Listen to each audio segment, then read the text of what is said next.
মাননীয় প্রধানমন্ত্রী মদের দাম বৃদ্ধি করার জন্য বিরোধী দল রাজপথে নামেনি। যেই গ্যাসের দাম 700 টাকা বৃদ্ধি করা হয়েছে তার জন্য বিরোধী দল রাজপথে নেমেছে।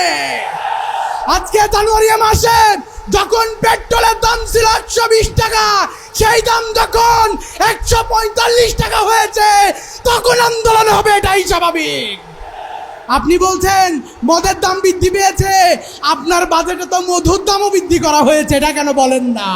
আজকে বিরোধী দলের যারা এখানে রয়েছেন তাদেরকে বলতে চাই, আপনারা জাতীয় সংসদ থেকে রাজপথ পর্যন্ত কুসুম কুসুম বিরোধিতা বন্ধ করুন। এই কুসুম কুসুম বিরোধিতার কারণেই বিরোধী দলের উপর নির্যাতন নিষ্পেষণের তারা যে রোড ম্যাপ তৈরি করছে তা প্রতিহত করতে হবে আপনাদের। আলহামদুলিল্লাহি রাব্বিল আলামিন ওয়াসসালাতু ওয়াসসালামু আলা রাসূলিল কারীম ওয়া আলা আলিহি ওয়া সাহবিহি আজমাইন।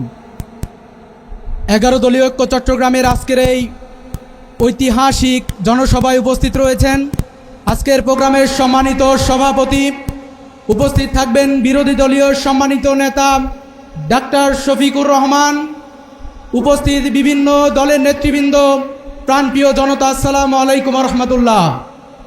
সময় 2 মিনিট।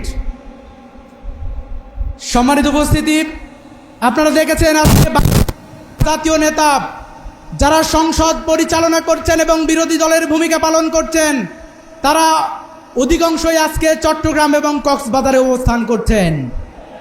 যখন বিরোধী দলীয় নেতা চট্টগ্রামে সমাবেশের আহ্বান জানিয়েছে, ঠিক সেই দিনই মাননীয় প্রধানমন্ত্রী তিনি কক্সবাজারে অবস্থান করছেন। আমরা জানি এর অর্থ হচ্ছে মানুষের দৃষ্টিকে ভিন্ন দিকে প্রবাহিত করার জন্যই আজকে চট্টগ্রামে সফর দেওয়া হয়েছে। মাননীয় প্রধানমন্ত্রী আজকে সেখানে বক্তব্য দিয়েছেন যে বিরোধী দল আজকে রাজপথে স্লোগান দিচ্ছে বাজেটের বিপক্ষে, এর কারণ নাকি মদের দাম বৃদ্ধি করা হয়েছে তার কারণে। আমরা বলতে চাই মাননীয় প্রধানমন্ত্রী মদের দাম বৃদ্ধি করার জন্য বিরোধী দল রাজপথে নামেনি। যেই গ্যাসের দাম 700 টাকা বৃদ্ধি করা হয়েছে তার জন্য বিরোধী দল রাজপথে নেমেছে। আজকে জানুয়ারি মাসে যখন পেট্রোলের দাম ছিল 120 টাকা, সেই দাম যখন 145 টাকা হয়েছে তখন আন্দোলন হবে, এটাই স্বাভাবিক। আপনি বলছেন মদের দাম বৃদ্ধি পেয়েছে, আপনার বাজেটে তো মধুর দামও বৃদ্ধি করা হয়েছে, এটা কেন বলেন না? আমরা উদারত আহ্বান রাখতে চাই জাতির কাছে, আজকে আমরা বিরোধিতার জন্য বিরোধিতা করছি না, আমরা জনগণের জন্য বিরোধিতা করছি। এই চট্টগ্রাম জুলাই আন্দোলনের পথ নির্দেশ করেছিল, কিন্তু আমরা দেখলাম যে এই চট্টগ্রামে 14 জন এমপি বিএনপি রয়েছে। সেই চট্টগ্রামে আমরা লক্ষ্য করলাম সকালে একবার, দুপুরে একবার, আর রাত্রে শোয়ার পরে আর একবার আওয়ামী লীগ মিছিল করে। এই সুযোগ তৈরি করেছে বিএনপি, যার কারণেই তারা মিছিল করে। আমরা উদারত আহ্বান রাখতে চাই, আজকে বিরোধী দলের যারা এখানে রয়েছেন তাদেরকে বলতে চাই, আপনারা জাতীয় সংসদ থেকে রাজপথ পর্যন্ত কুসুম কুসুম বিরোধিতা বন্ধ করুন। এই কুসুম কুসুম বিরোধিতার কারণেই বিরোধী দলের উপর নির্যাতন নিষ্পেষণের তারা যে রোড ম্যাপ তৈরি করছে তা প্রতিহত করতে হবে আপনাদের। শুধু সংসদে বক্তব্য নয়, রাজপথে নেমে সরকার যদি ভুল করে তার প্রতিবাদ করতে হবে। এই উদারত আহ্বান রেখে আমার সংক্ষিপ্ত বক্তব্য এখানেই শেষ করছি। আসসালামু আলাইকুম ওয়া রাহমাতুল্লাহি ওয়া বারাকাতুহু। আলিহি ওয়া আসহাবিহি আজমাইন।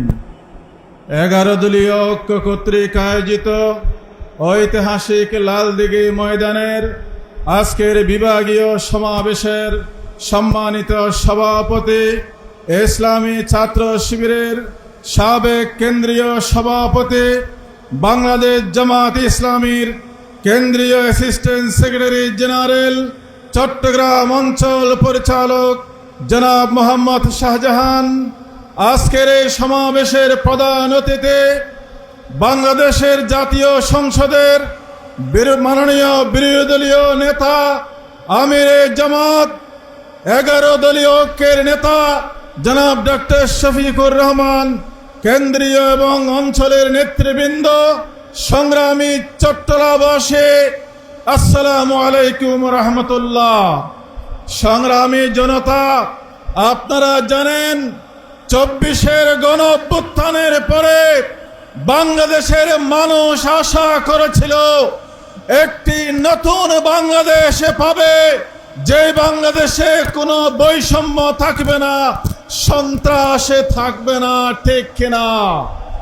নির্বাচনের মধ্য দিয়ে 2/3 সংখ্যাগরিষ্ঠতা পেয়ে বর্তমান সরকার দলে বিএনপি যেভাবে আবার কাজ শুরু করেছে, দেশে এখন নব্য ফেসিবাদের পদধ্বনি শোনা যাচ্ছে।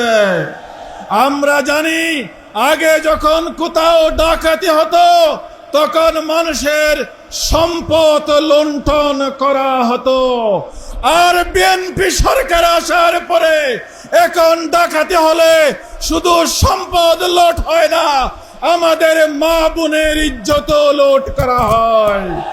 স্বরাষ্ট্রমন্ত্রীর চকরিয়ায় একটি বাড়িতে ডাকাতি হয়েছে, সেই বাড়ির মা এবং মেয়েকে একসাথে দর্শন করা হয়েছে। যে নব্য জাহেলিয়াতে শুরু হয়েছে সেটা আগের জাহেলিয়াতকেও হার মানিয়ে যাচ্ছে। পর্যটন নগরী কক্সবাজার, সীমান্ত উপজেলা টেকনাফ আজকে সন্ত্রাসী, অপহরণকারী, ডাকাত আর মাদক সাম্রাজ্যে পরিণত হয়েছে। তাই আজকে 11 দলের পক্ষ থেকে আমরা আহ্বান জানাচ্ছি গোড়া চট্টগ্রাম বিভাগের সকল সংগ্রামী জনতাকে, আসুন যে কোনো নব্য ফেসিবাদকে রুখে দিতে জুলাইয়ের চেতনা ধারণ করে আবারও রাজপথে দাঁড়াবো ইনশাআল্লাহ। কেউ ফেসিবাদ হয়ে আসতে চাইলে আমরা জুলাই যুদ্ধ হয়ে তার মোকাবেলা করবো ইনশাআল্লাহ।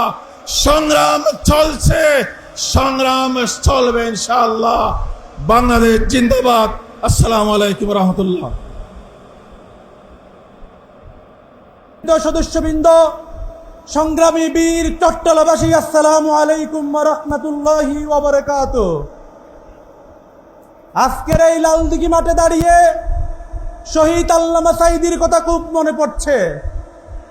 শহীদ আল্লামা সাঈদী 2010 সালে বলেছিলেন আওয়ামী লীগ সরকারকে বুতে ধরেছে। আমরা আজকে দেখতে পাচ্ছি বর্তমান সরকারকেও বুতে ধরছে। যদি বুতে না ধরে 4 মাস 1 দিন চলে যাওয়া সত্ত্বেও জুলাই গণরাই নিয়ে তাদের এখনো পর্যন্ত কোনো মাথা ব্যথা দেখছি না। সংসদে তারা বিভিন্ন বিষয় নিয়ে কথা বলে, কিন্তু জুলাই নিয়ে তাদের কোনো কথা দেখতে পাচ্ছি না। আমরা দেখতে পাচ্ছি তারা বাংলা শিখছে, ইংরেজি শিখছে, উর্দু শিখছে, ফার্সি শিখছে, কিন্তু জনগণের ভাষা বুঝতে পারছে না। আমরা আহ্বান জানাই, আপনারা জনগণের ভাষা বোঝার চেষ্টা করুন, আপনারা জনগণের ভাষায় কথা বলুন। আর না হয় এই বাংলাদেশের জনগণ যেভাবে আপনাদেরকে সংসদে পাঠিয়েছে সেভাবে সংসদ থেকে নামিয়ে আনবে। সবাইকে আজকের প্রোগ্রাম সফল করার জন্য ধন্যবাদ জানিয়ে এখানেই শেষ করছি। আসসালামু আলাইকুম ওয়া রাহমাতুল্লাহি ওয়া বারাকাতুহু।